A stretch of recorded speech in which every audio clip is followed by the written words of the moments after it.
A very good afternoon and thanks for tuning in to the midday news on Rajya Sabha TV.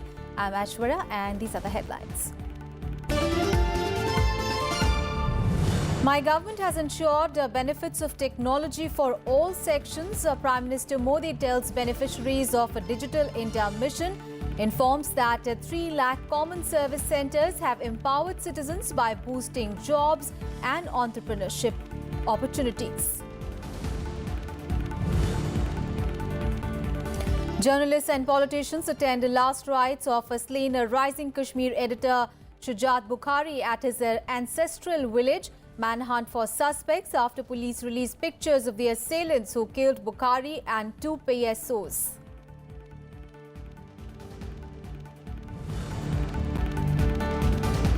US escalates trade wars. President Donald Trump approves tariffs on Chinese goods worth $50 billion. Ignores China's pledge to buy $70 billion worth of US farm and energy exports. Beijing sets no alternative left but to retaliate with similar tariffs.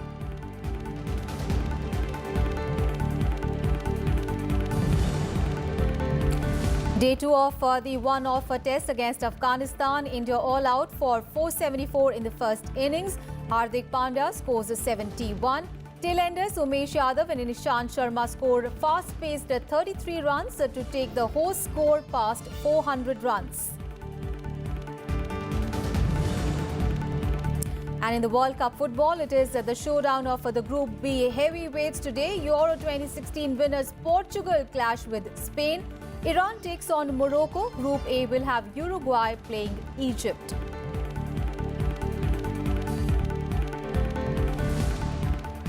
Prime Minister Narendra Modi today said that the network of about 3 lakh common service centres have bolstered employment and entrepreneurship opportunities in the country, thus empowering citizens. He said this in an interaction with the beneficiaries of the Digital India program via video conferencing. The Prime Minister added that the Digital India initiative is creating a group of village-level entrepreneurs. He said that the initiative was launched with an objective of bringing benefits of technology to people, especially in rural areas. The Prime Minister added that technology has helped book railway tickets and pay bills online, bringing a great convenience to people. Prime Minister Modi asserted that in the last 4 years, digital payments in India have grown significantly, making the Indian economy digital and transparent. सरकार के लिए ये crowd sourcing से आगे बढ़कर जन भागीदारी का एक प्लेटफॉर्म बना है।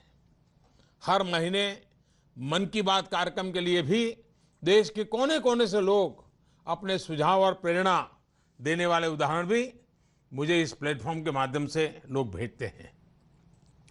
डिजिटल इंडिया आज देश भर में करोड़ों लोगों की जिंदगी में बदलाव ला रहा है। डिजिटल इंडिया से 4 ई साकार हो रहे हैं। Education, employment, entrepreneurship, empowerment. And the Prime Minister said that due to Digital India, the BPO sector is also changing. Earlier, BPOs were only in big cities, but now they are expanding everywhere. The Prime Minister appealed to the people to promote digital payments, which could eliminate intermediaries. He said that new critics who criticize digital payments are spreading rumors and are blocking the good work.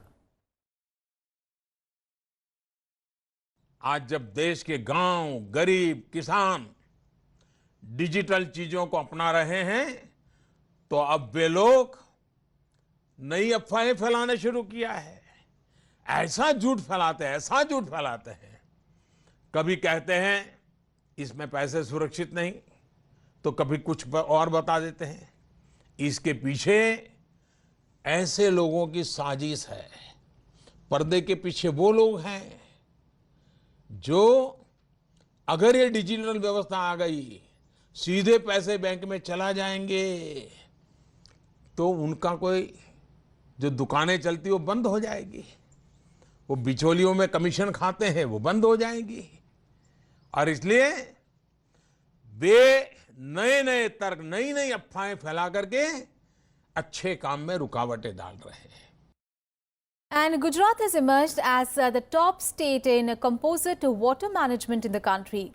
Niti Aayog has ranked all the states through first of its kind index on composite water management comprising of 9 parameters and 28 indicators. Here is a report. Niti Aayog has ranked Gujarat as the top state in water management, followed by Madhya Pradesh, Andhra Pradesh, Karnataka and Maharashtra. While Tripura has emerged as the top performer in the northeast, Rajasthan is the best performer in the incremental progress over the last 2 years. States like Odisha, Uttar Pradesh, Bihar, Haryana and Jharkhand are the least performing states. States को क्या improvement करने की ज़रूरत है और अगर वो state improve नहीं करेगा तो ओवर अ पीरियड वो उसकी पोजीशन नीचे गिरती चली जाएगी और हम लोग का विचार ये है कि good governance must become good politics. According to Niti Aayog, 600 million people face high to extreme water stress. 75% of households do not have drinking water on their premises. 84% rural households do not have access to piped water, while 70% of our water is contaminated. Water problem को सुलझाना, जो पानी waste जा रहा, समुद्र में जा रहा, हमारे अधिकार का उसको बचाना, वाटर कंजर्वेशन से हमारे वाटर लेवल को बढ़ाना और वाटर का सीमित वापर करके फजूल वापर नहीं होना चाहिए, उसका एक्सेसिव वापर नहीं होना चाहिए, उसके नए इनोवेटिव वाटर मैनेजमेंट के मॉडल्स जो उसका उपयोग करके हम एग्रीकल्चर प्रोडक्टिविटी को बढ़ाना. This index was an attempt to inspire states and union territories towards efficient and optimal utilization of water and recycling thereof with a sense of urgency. Kriti Mishra's report for Rajya Sabha TV. And Union Minister of Drinking Water and Sanitation, Uma Bharti, on Thursday launched the Swajal schemes in 115 aspirational districts of the country. Addressing a press conference in Delhi, the Union Minister said that the centre will spend 1,000 crore rupees to provide clean drinking water to 27,500 quality-affected habitations. Swajal scheme aims to provide villages with a piped water supply powered by solar energy.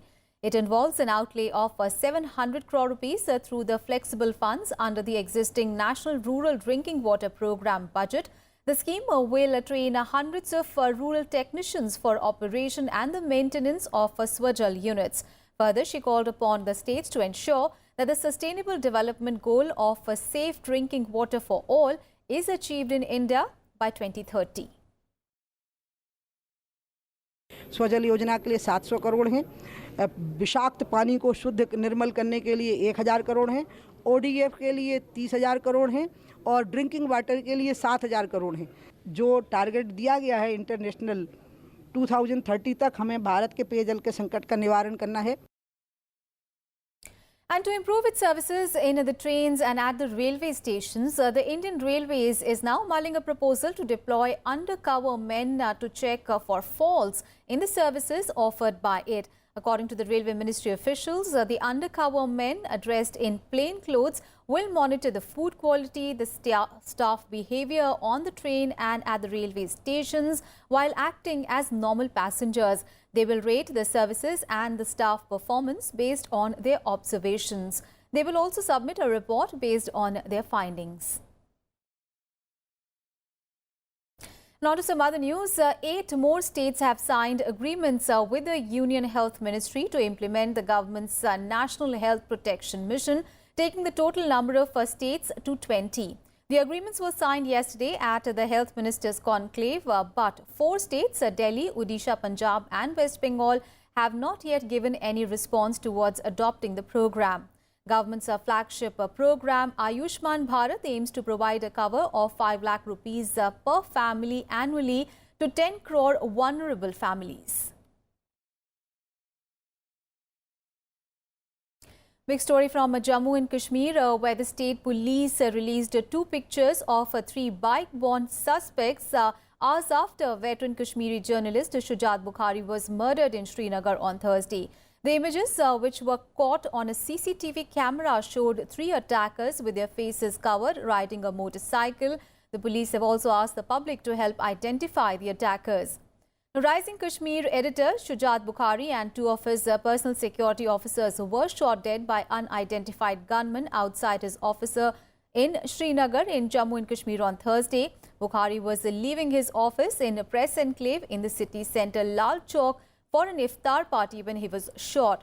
Shujat Bukhari was given a police protection since an attack on him in the year 2000. He was instrumental in organizing several conferences for peace in the Kashmir Valley. He was also part of the Track 2 process with Pakistan. Last rites of Bukhari took place today. He is survived by his wife, parents and 2 children. And politicians cutting across party lines have condemned Bukhari's murder. Expressing shock over the murder, Chief Minister Mehbooba Mufti denounced the mindless killing of Bukhari by unidentified gunmen. Mufti visited the family members of the journalist as well. Home Minister Rajnath Singh called Bukhari's killing as an act of cowardice and called it an attempt to silence the saner voices of Kashmir. He called him a courageous and fearless journalist. Former Jammu and Kashmir Chief Minister Omar Abdullah also expressed shock at the killing of a renowned journalist. Congress President Rahul Gandhi also expressed grief over the death of the journalist and said that Bukhari was fearlessly fighting for peace in Jammu and Kashmir. Leader of the opposition in the Rajya Sabha and former Jammu and Kashmir Chief Minister Ghulam Nabi Azad called Bukhari a good journalist and a brilliant social worker.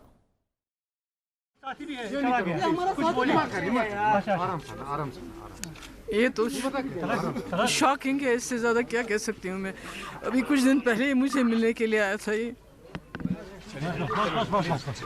Bukhari साहब की जो हत्या करी है आतंकवादियों ने, उसकी कड़ी निंदा करता हूँ। बहुत ही शर्मनाक ये घटना है, शर्मनाक हरकत है। भारत की मीडिया पूरी तरह से स्वतंत्र है और आतंकियों के खिलाफ, जहाँ पे भी गलत काम हो रहा है उसके खिलाफ पूरे साहस के साथ हमेशा लिखती रहेगी।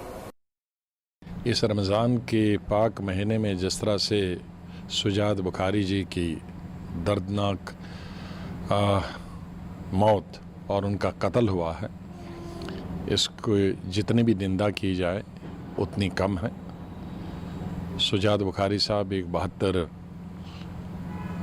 जर्नलिस्ट थे, एडिटर थे। And the reporting fraternity has also condemned the murder of Bukhari. The Editors Guild of India called Bukhari's assassination as a grave attack on press freedom and democratic voices.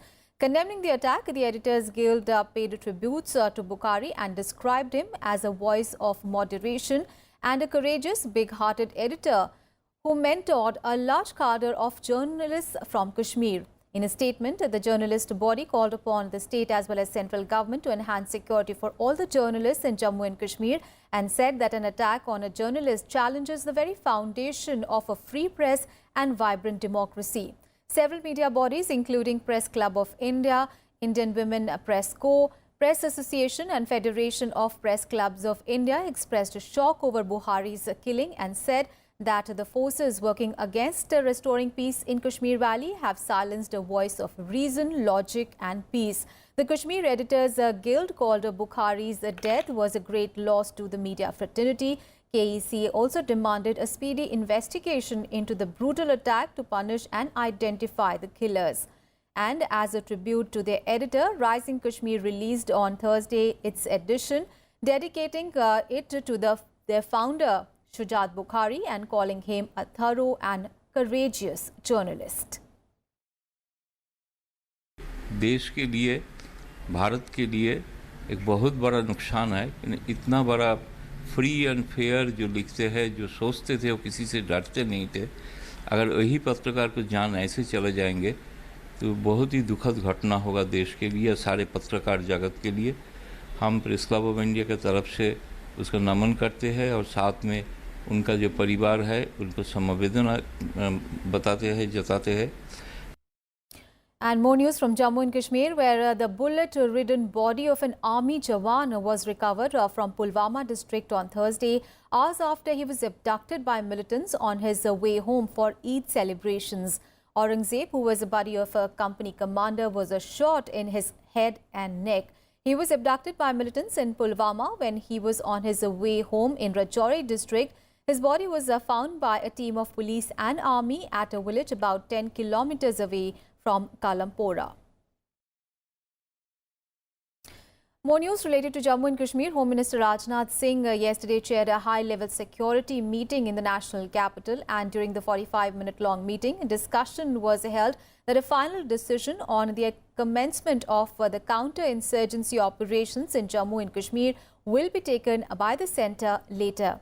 The officials also deliberated on the non-initiation of combat operations announced by the centre last month in view of the month of Ramadan. National Security Advisor Ajit Doval, Army Chief, CRPF DG, BSF ADG, Home Secretary and IB Chief were among those who were present at the meeting at the Ministry of Home Affairs. Nothing binds the government from safeguarding its security and national interest. If today a situation arises where a different kind of view has to be taken, it will be taken. Because as far as this government is concerned, there is no compromise with the security of the nation is concerned. And in midday news, we'll take a very short break. We'll be back with more news.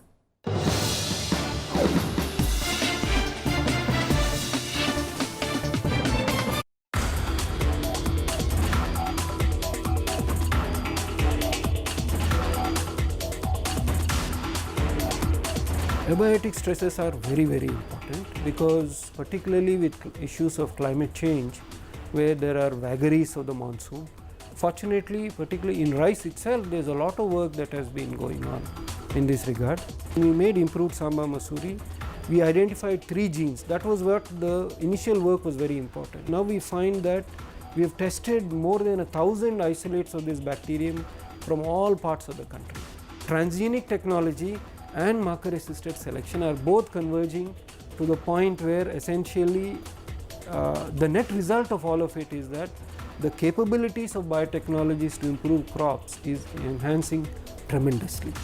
Watch Eureka with Dr. Ramesh V. Sonti, Director, National Institute of Plant Genome Research on Saturday at 4 p.m. and Sunday 12 noon only on Rajya Sabha television.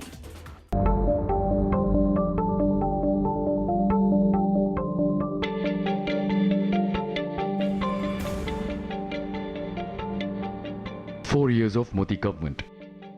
Watch our special story on Atal Pension Scheme, the elixir for old and infirm in the informal sector. इससे जो private job वाला बंदा भी है वो भी secure हो सकता है। अटल पेंशन से ये मुझे फ़ायदा है कि जब मैं 60 का हो जाऊंगा तो मेरी एक फिक्स इनकम हो जाएगी 4000। इस जैसी योजनाओं को जब तक हम बाध्य नहीं करेंगे, अनिवार्य नहीं करेंगे तो ये इम्प्लीमेंट नहीं होगी। 4 years of Modi government, only on Rajya Sabha television.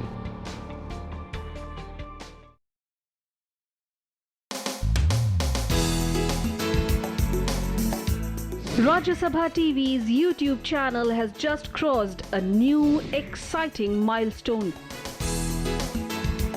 It now has over 1 million subscribers. That's more than 10 lakh people who like and want to watch RSTV. Over 15 crore people have watched our videos. Our online viewers are also engaging with us more actively on YouTube. More and more people like, share and comment on our videos.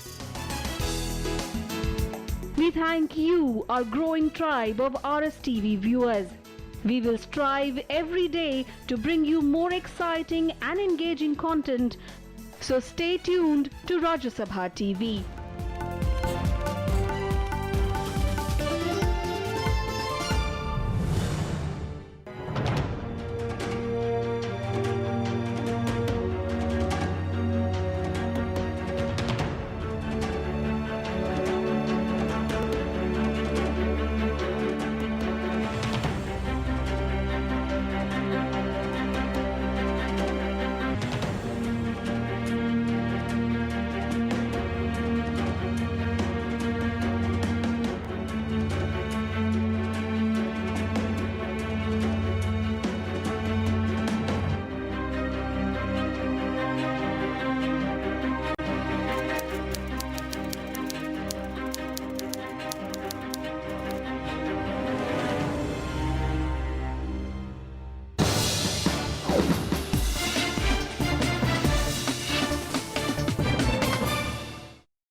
Welcome back after the break. Let's get you all the weather updates. Well, the national capital continues to remain swathed under severe dust haze as the Environment Ministry has directed the agencies to take all possible measures to contain the sources of dust in Delhi. Environment Minister Harshvardhan has directed the agencies to be on maximum alert and to check on garbage burning as well. He has also appealed to the people to avoid unnecessary exposure outside. The ministry has also recommended the construction activities to be suspended in Delhi and nearby areas. The Indian Met Department has predicted dusty conditions to remain for the next 2 to 3 days. According to the Central Pollution Control Board, the air quality has deteriorated because of the dust storms in west of the country, particularly in Rajasthan, which increased coarser particles in the air. Meanwhile, 22 people have been killed in the northeast of the country as heavy rains triggered flood-like situation in the entire region. Torrential rains for the past 3 days have wreaked havoc in the region, with the floods leaving thousands of people homeless in Tripura, Manipur, Mizoram and Assam. Over 1.5 lakh people from flood-hit districts have taken shelter in 10,000 relief camps in Assam. Heavy rains continued to lash parts of Mizoram and Manipur as well, cutting off road connectivity to the region due to landslides. Rail connectivity to Tripura and parts of Assam were also suspended due to very heavy rains. The Met Department has predicted widespread rain and thunder showers in northeastern states for the next 24 hours with no relief in sight. Meanwhile, 19 people are reported to be dead in Kerala in the last 24 hours due to heavy rain in the region. 43 people have been killed in rain-related incidents so far since the onset of the southwest monsoon in the state. The state authorities have issued a red alert in Kozhikode, Wayanad and Kannur region and the northern districts of Kerala. The Met Department has predicted heavy rains in the state till 18th of June. Our top international focus, US President Donald Trump has approved a plan to impose tariffs on about $50 billion in Chinese imports, with which is more likely to escalate trade tensions between the world's two biggest economies. Donald Trump has long vowed to fulfill his campaign pledge to clamp down on what he considers unfair Chinese trading practices, but his calls could complicate his efforts to maintain China's support in its negotiations with North Korea. Trump met several cabinet members and the trade advisors on Thursday and took the decision. Trump has already slapped tariffs on steel and aluminium imports from Canada, Mexico and European allies. Meanwhile, China has threatened to retaliate with similar measures.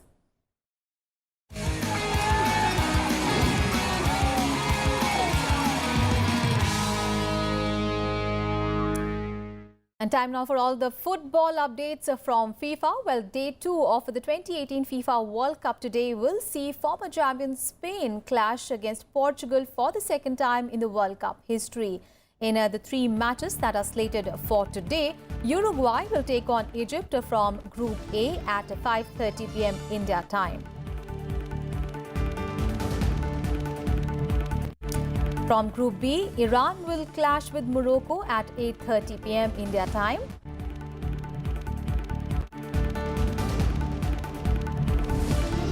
And the last and the most anticipated match between Portugal and Spain, also from Group B, will be held at 11:30 p.m. India time. Well, defending Euro Cup champions Portugal, along with the star player Cristiano Ronaldo, will look to begin their tournament on a high note as they look for their first ever title in their 7th World Cup appearance. Former champion Spain, however, is beginning the campaign on a controversial note after firing their head coach just 2 days before the start of the tournament. And in a first match of the tournament on Thursday, host Russia got off to a perfect start as the Russian national team cruised to a 5-0 victory over Saudi Arabia in the opening match of the 2018 FIFA World Cup. While giving the initial lead, Russian midfielder Yuri Gazinsky scored in the 12th minute of the match, and just before half-time, substitute Denis Cheryshev scored for the team again. Russia started the second half with a solid lead of 2 goals, and then substitute Artem Dezyuba added a third goal to the Russian tally, only 89 seconds after his introduction as the replacement. And as the match moved into the injury time, Denis Cheryshev smashed another goal, taking the tally to 4 goals, followed by a free kick by Alexander Golovin, finishing the game in style for Russia with in total of 5 goals. And in cricket, Afghanistan is trailing by over 400 runs with 5 wickets remaining on the second day of its one-off test with India. Earlier, India were all out for 474 in their first innings, with the batsmen Shikhar Dhawan and Murli Vijay scoring tons. Hardik Pandya also scored a well-constructed half-century. Afghani bowler Yamin Azamdai emerged as the most successful bowler for Afghanistan on day 2, clinching 3 wickets. And while Wafadar Rashid Khan also chipped in with 2 wickets apiece. And that's it from me and my team in this edition of Midday News. Thanks for watching.